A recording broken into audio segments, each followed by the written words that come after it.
दारुल देवबंद में शेखुल हदीस थे हजरत मौलाना हुसैन अहमद मदनी रहमतुल्लाह अलैह। अंग्रेज उनसे डरता था बहुत ज्यादा, पूरे मुल्क में जाकर अंग्रेजों को ललकार, डरते नहीं थे, शेर की तरह दहाड़ते थे। तो अंग्रेजों ने सोचा इनको दारुल देवबंद से निकलवा दिया जाए। अगर ये दारुल देवबंद से निकल जाएंगे तो एक तो दारुल देवबंद का स्टेज बहुत बड़ा और दूसरे इनकी शख्सियत बहुत बड़ी, दोनों मिलकर बड़ी ताकत हो जाती है और हमें नुकसान बहुत होता। कम से कम इनको दारुल से निकलवा दिया जाए ताकि इनकी आवाज में वो जोर न रहे। कम से कम दारुल के शेखुल हदीस तो नहीं रहेंगे।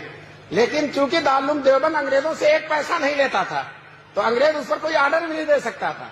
हैदराबाद के नवाब जो अंग्रेजों के तरफदार थे, अंग्रेजों से मिले हुए थे, अंग्रेजों ने हैदराबाद के नवाब को आमादा किया कि आप दारुल देवबंद में चंदा देते हैं, आपका असर और रसूख है, आप अपने असर और रसूख को इस्तेमाल करके मौलाना मदनी जो हमारे सबसे बड़े मुखालिफ हैं दारुल देवबंद से उनको निकलवा दीजिए। यह हैदराबाद के नवाब से अंग्रेजों ने कहा।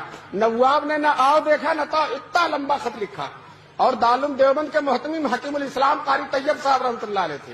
खत ये लिखा, मोहतमीम साहब को मालूम हो कि मौलाना मदनी को मदरसे से निकाल दिया जाए, अगर उनको नहीं निकाला जाएगा तो हम इतनी बड़ी रकम जो चंदे में देते बंद कर देंगे। चुनांचे हजरत ने जवाब दिया, अंग्रेजों को मालूम हो, नवाब हैदराबाद को मालूम हो कि मौलाना मदनी का मदरसे में रहना अंग्रेजों के लिए बहुत मुफीद है। क्यों?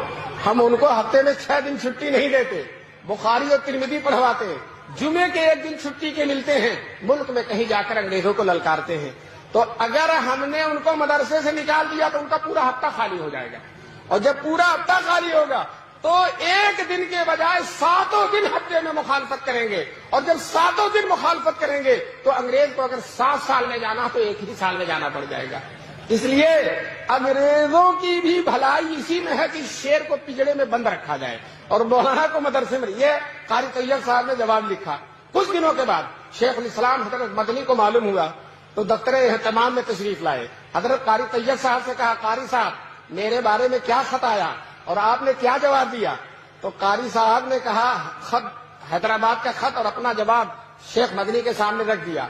हजरत मदनी ने संजीदगी से वक़ार और तमखनत से मुताला करके कहा, मोहतमीम साहब दूसरा खत लिखिए और ये लिखिए कि नवाब साहब आपने धमकी दी है कि आइंदा चंदा बंद कर देंगे।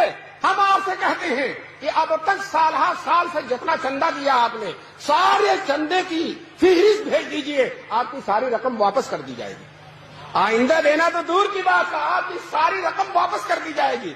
उलमा ने लिखा है कि हजरत कारी साहब का जवाब हकीमाना था और शेखुल इस्लाम का जवाब मुजाहिदाना था।